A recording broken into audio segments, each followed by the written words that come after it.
Assalamu alaikum, dear students, and this is Wahid Yusuf, your English teacher.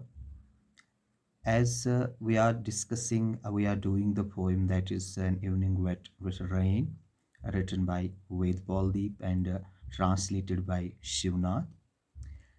I already posted a lecture regarding this poem, a video lecture regarding this poem, and today I will be doing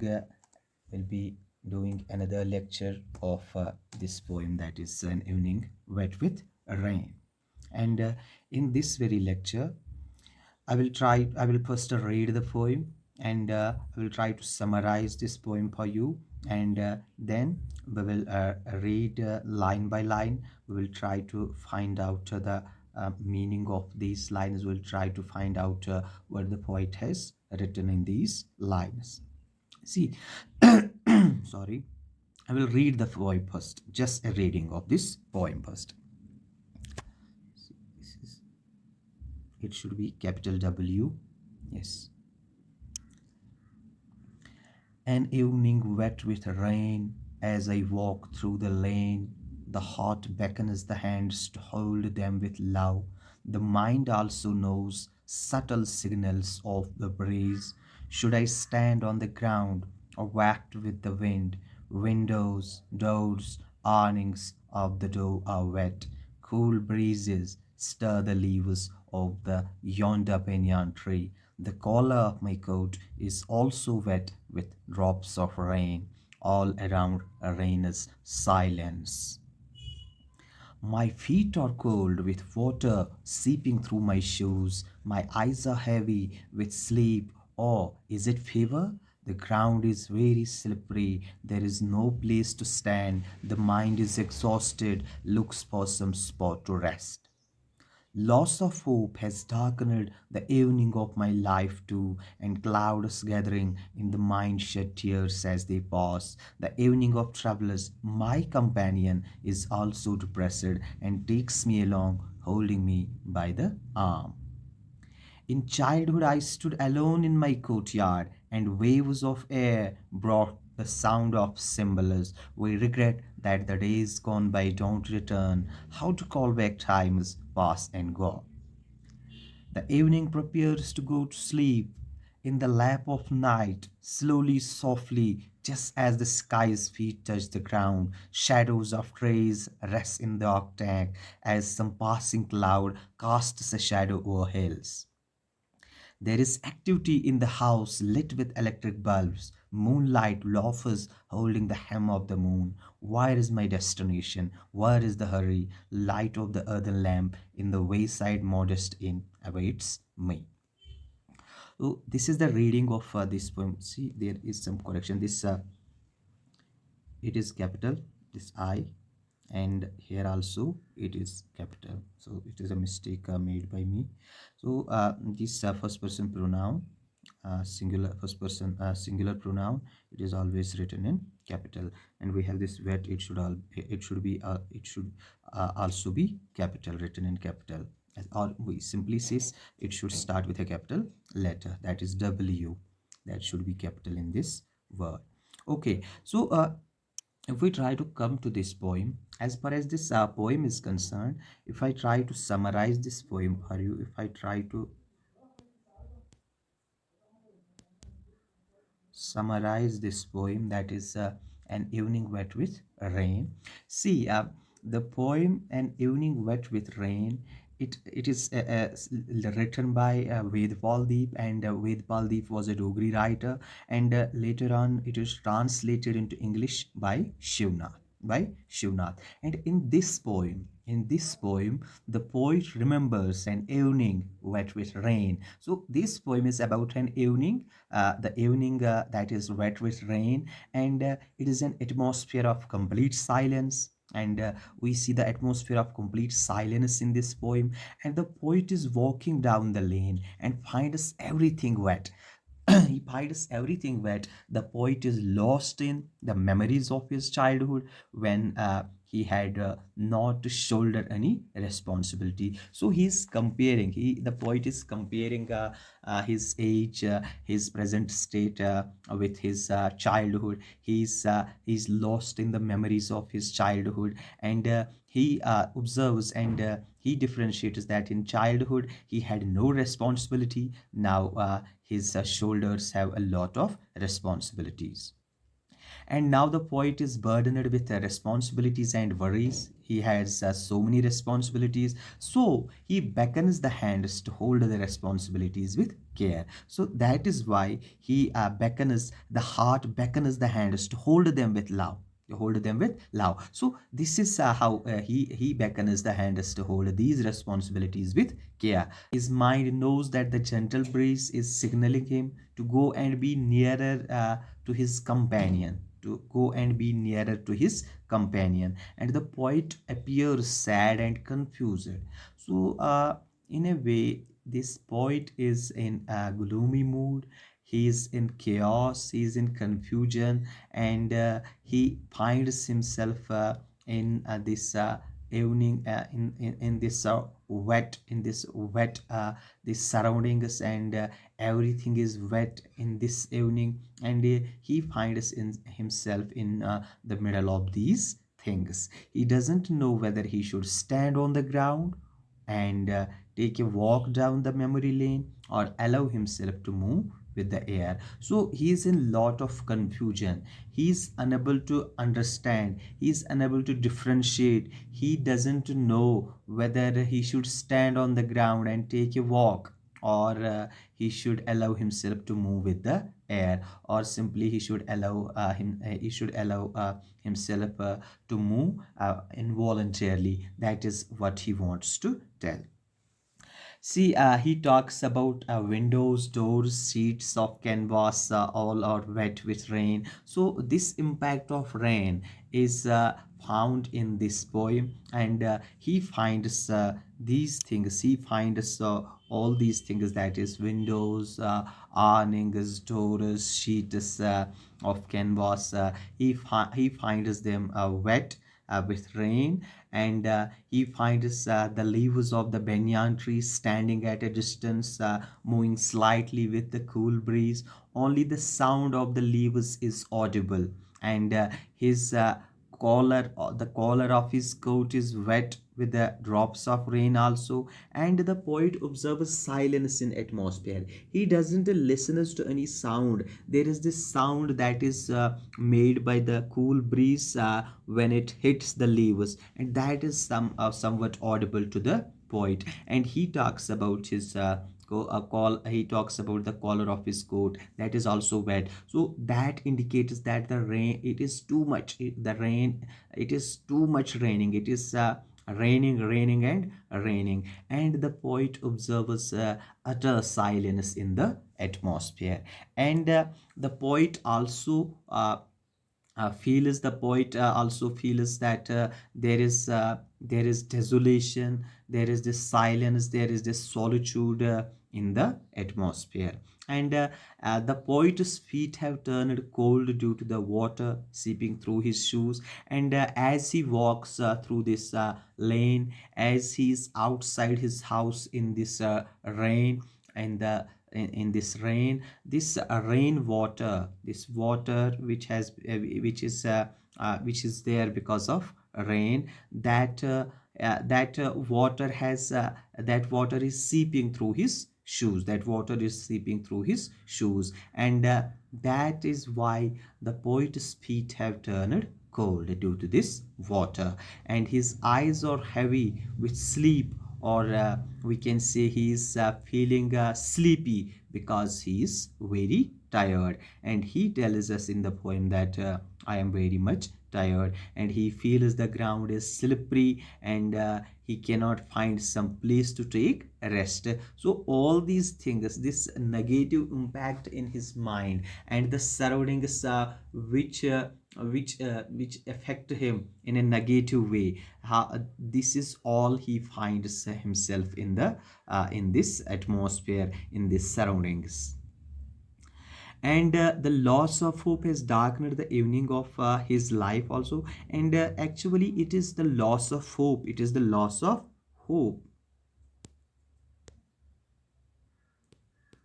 it is the loss of hope which has darkened his life's evening, which has darkened the evening of his life.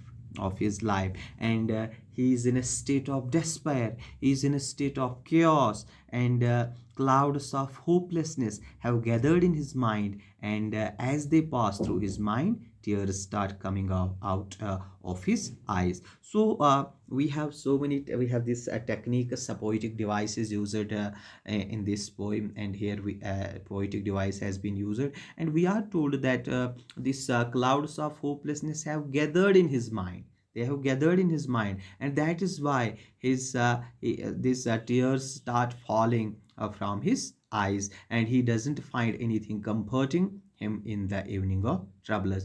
And he doesn't find anything in his surroundings which would comfort him in this evening of troubles, because he finds himself in the midst of the evening of troubles. And he calls that the evening his companion, he calls this evening his companion.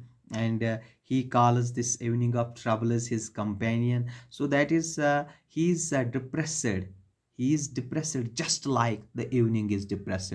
His companion, that is the evening of troubles, is also depressed. So that is why he calls this evening of trouble, the evening of trouble, he calls that his companion. He tells us that this evening of trouble is his companion, because both these things, the evening of troubles and the poet himself, they are in the same situation, they are in the same situation. So he calls his companion to hold him by the arm and take him along. So he requests, so he calls his companion, that is the evening of troubles, he calls him and tells him that please hold me by the arm and take me along.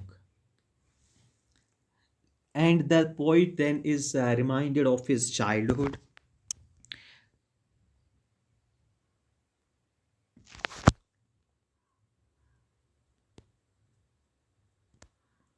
He's then reminded, see, we have so many things in this poem.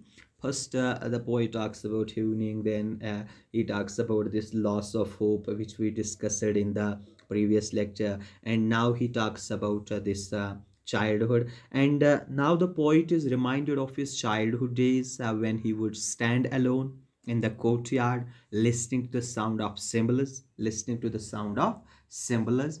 And the waves of air would bring the sweet tunes of the cymbal to his ears. He regrets that the days gone by do not return. And this cymbal is a musical instrument made of brass. And in his childhood, he would listen to the sound of cymbals, and that would ease him. That would ease him. And now, when he reminds the time of his childhood, he regrets. He regrets that the days gone by do not return, as his childhood, which was a happiness, which was a joyous state, that doesn't come back. And the days gone by do not return, and that childhood would not return at any cost.